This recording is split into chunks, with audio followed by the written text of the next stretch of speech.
यह कहानी है एक छोटे से गांव की, जहां एक झील है जो गहरे अंधेरे में ढकी रहती है। गांव में सालों से एक अजीब किस्सा सुनाया जाता था। एक पुरानी नाव जो झील के किनारे से दिखती है, लेकिन उस पर जो भी चढ़ता है वह कभी वापस नहीं आता। इस झील के पास गांव के बाबा का छोटा सा आश्रम था।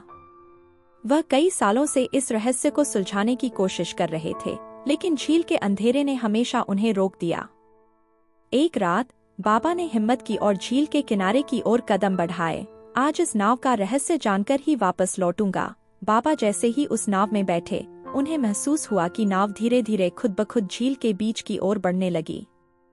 चारों ओर से अजीबोगरीब आवाजें आने लगी और ठंडी हवा ने बाबा को घेर लिया।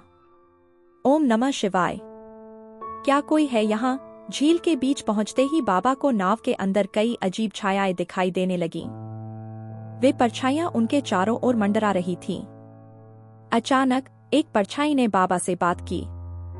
तुम यहाँ क्यों आए हो? यह जगह जीवित लोगों के लिए नहीं है। मैं इस रहस्य का अंत करना चाहता हूँ। बाबा ने अपने मंत्रों का जाप करना शुरू कर दिया और पूरी हिम्मत के साथ आत्माओं का सामना किया। उनकी आंखों में जरा भी डर नहीं था।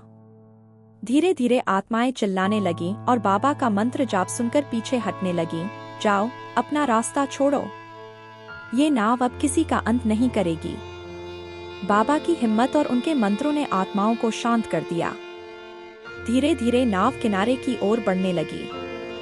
बाबा उस रात वापस लौट आए और उन्होंने गांव वालों को आश्वस्त किया कि अब यह नाव किसी को हानि नहीं पहुंचाएगी। यह नाव अब सुरक्षित है, लेकिन इस झील का अंधेरा हमेशा याद रखना। कुछ रहस्य सुलझाने के लिए नहीं, बल्कि सीखने के लिए होते हैं।